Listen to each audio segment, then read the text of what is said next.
लोग मुझे नॉमिनेट नहीं करते थे और नॉमिनेट नहीं हुई तो इसलिए मैं आउट नहीं हुई, इसलिए मैं टॉप 5 में पहुंची।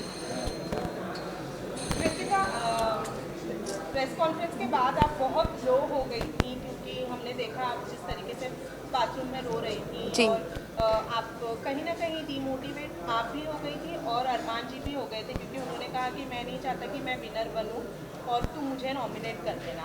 ये लोनेस क्यों? क्योंकि आप लोगों ने कहीं ना कहीं एक्सेप्ट तो कर लिया है कि हमारा रिलेशनशिप है, सब अच्छा है, तो फिर क्यों इतना लो फील किया आपने? देखो, सबसे पहले तो जितने भी लोग हैं मैं सबको ये बोलना चाहती हूँ कि हम तीनों बिल्कुल भी सपोर्ट नहीं करते पॉलीगैमी को।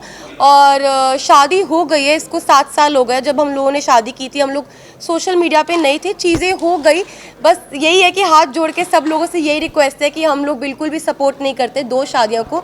और उस टाइम पे जब मैं बिग बॉस के घर में थी तो ऑलमोस्ट मुझे 35 डेज़ हो चुके थे। 35 दिन से अपनी फैमिली से दूर थी, पायल से दूर थी, अपने बच्चों की कोई खबर नहीं थी। तो अचानक से इतने सारे लोगों ने जो क्वेश्चन पुट करे, हाँ मैं मानती हूँ कि जो चीज़ें हुई वो एक एक्सपेक्ट मतलब कि बोलते हैं कि वो एक्सपेक्टेड नहीं था जो चीज़ें हुई, और बहुत ही अलग चीज़ है। तो पर जो लोगों के क्वेश्चन थे ना वो कहीं ना मुझे हर्ट कर रहे थे। और मुझे ये चीज़ सुनने में आई थी कि पायल के बारे में जो लोग बोल रहे थे, तो वो चीज़ों के बारे में मुझे ना टेंशन सी हो रही थी। मतलब कुछ चीज़ें मुझे खाई जा रही थी। और हम बिग बॉस के घर में थे, मेरे पास फ़ोन नहीं था कि मैं अपनी फैमिली को पूछ सकूं क्या वो ठीक है, क्या मेरे बच्चे ठीक है।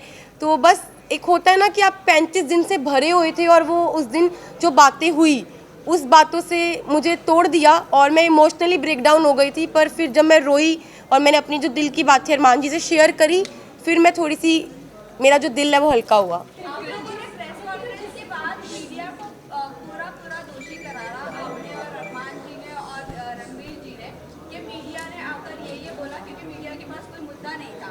बाहर बैठे बैठे अगर पायल कंट्रोवर्सी क्रिएट कर रही है खुद ही कि वो डिवोर्स ले लेगी नहीं करेगी ऐसा वैसा, फिर आप लोगों को ये ड्रामा क्यों, आप लोगों ने ब्लेम ऐसे क्यों किया कि मीडिया की ही गलती है, मीडिया ने ये किया, पायल ने ऐसा नहीं बोला होगा? क्या ये बात हेडलाइन बनाने के लिए पायल कर रही है सब कुछ? तो देखो, अभी तक मेरे को फ़ोन नहीं मिला है, मैं डायरेक्ट घर से आई हूँ। अभी तक मैंने फ़ोन यूज़ नहीं करा। जिस टाइम मैं घर पे थी तो मुझे जो चीज़ पता चली, क्योंकि देखो मैंने घर में ये चीज़ सुनी नहीं थी, ना मैंने देखी, ना अपनी आंखों से देखी, ना अपने कानों से सुनी कि पायल क्या बोल रही है।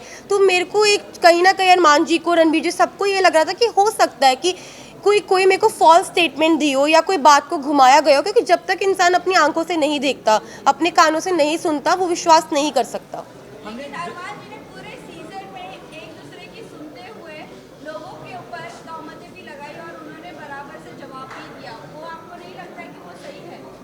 अगर लवकेश के बारे में कोई आकर बोल रहा है कि वो चेकआउट कर रहा है तो वो बराबर से उनको ऐसा लग रहा है कि हाँ वो सच बोल रहा है, लेकिन जब हम आकर कोई मीडिया आकर आपको बोल रही है तो वो आपको गलत लग रहा है। वही मुनव्वर ने भी आपकी सेम बात बोली, डिवोर्स वाली बात, तब भी आपको नहीं यकीन हुआ? नहीं, मुझे यकीन नहीं हुआ। क्योंकि देखो ये जो बात है ना, बहुत ज़्यादा, आप समझो मैं घर के अंदर हूँ, 40 दिन से घर में अंदर हूँ, अचानक से कोई ये बात बोलता है, पायल डाइवोर्स वाली बात जो बोल रही है, ये कितनी शॉकिंग बात थी कि इसकी वजह से मैं पूरे 2 दिन इतना ब्रेक डाउन रही हूँ, इतने इमोशनली, मतलब हर चीज़ से मैं जूझ रही थी उस घर के अंदर। तो मुझे कहीं ना कहीं लग रहा था कि मैं अपने दिल को ये चीज़ समझा रही थी कि क्या पता ये बात सच हो, क्या पता ना हो। क्योंकि मेरे को यही था मैं बाहर जाऊँ और मैं पायल से डायरेक्ट बात करूँ। जब मैं घर से बाहर निकली टॉप 5 में, जब मैं इस रेस से बाहर निकली, मैं बाहर निकलते ही स्टेज पे पायल थी और मैंने उससे पूछा तू ठीक है ना? उसने बोला हाँ मैं ठीक हूँ। बाकी बात की। अभी तक मैंने फ़ोन्स अपने नहीं देखे, कुछ नहीं देखा। Please 1 by 1 please. पायल कह रही कि डिवोर्स में लेने जा रही है, उसका मतलब पायल ने बिना डिवोर्स लेके आप दोनों ने शादी की, तो इसका मतलब आपकी शादी तो नल एंड वॉइड हो गई है according to the Indian law की। अरमान और जो आपकी शादी है वो असली रियल में शादी है ही नहीं है कानूनी हिसाब से। ऊपर आप क्या कहना चाहिए? देखो, मैं सबको यही बात बोल रही हूँ, हम लोग पॉलीगैमी को सपोर्ट नहीं कर रहे, जो 2 शादियाँ इसको बिल्कुल भी सपोर्ट नहीं कर रहे। और जो मेरी अरमान जी की शादी है, जब पायल ने रेडी हुई, पायल की मर्जी थी तभी शादी हुई। और Payal as a first wife, legal wife, अगर वो ऑब्जेक्शन उठाती है तो उस चीज़ के लिए मतलब कि हमारी जो लॉ है वो हमें बोल सकती है। और मैं यही बात बोलूँगी कि जो हो गया प्लीज़ वो हो गया, बार बार एक ही। जी, अरमान जी को काफी गंभीर एलिगेशन है 11 ईयर ओल्ड गर्ल का रेप का अब्यूज है, उस पर आप क्या कहना चाहिए? मैं इस पर्सनल चीज़ के बारे में कुछ नहीं बोलना चाहती. I am not suppose to मालूम था I am not supposed to say any. I am not supposed, just a second. I am not supposed to say anything. और भाई मुझे अपनी न्यायपालिका पे पूरा भरोसा है. जो भी वो फैसला उन्होंने किया है वो बिल्कुल ठीक किया होगा. Thank you. Last question guys, please last question.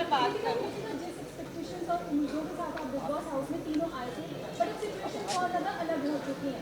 आप तीनों के रिलेशन के बारे में भी सवाल पूछ रहे हैं और पायल के स्टेटमेंट की वजह से बहुत सारा क्रॉस हो गया. आपने अब 2 दिनों में जो सिचुएशन फेस किया उसके बाद अब मेंटली प्रिपेयर है, क्योंकि फैमिली की बात होगी, पायल की बात होगी, और आपको अपने जो ब्लॉग्स चैनल के जरिए आपके फैंस आपके साथ कनेक्टेड है, आपको उनको भी प्यार. जी मैं बिल्कुल प्रिपेयर हूँ हर चीज़ के लिए. हम तीनों ने जो हमारा रिश्ता है वो आप लोगों को सभी को पता है और मुझे पता है कि वो इतनी इजीली नहीं टूटेगा. अब मैं बाहर आ गई हूँ, जो भी चीज़ें हैं, जैसी भी चीज़ें, सारी चीज़ें इकट्ठी बैठ के फेस करेंगे. Thank you. Thank you.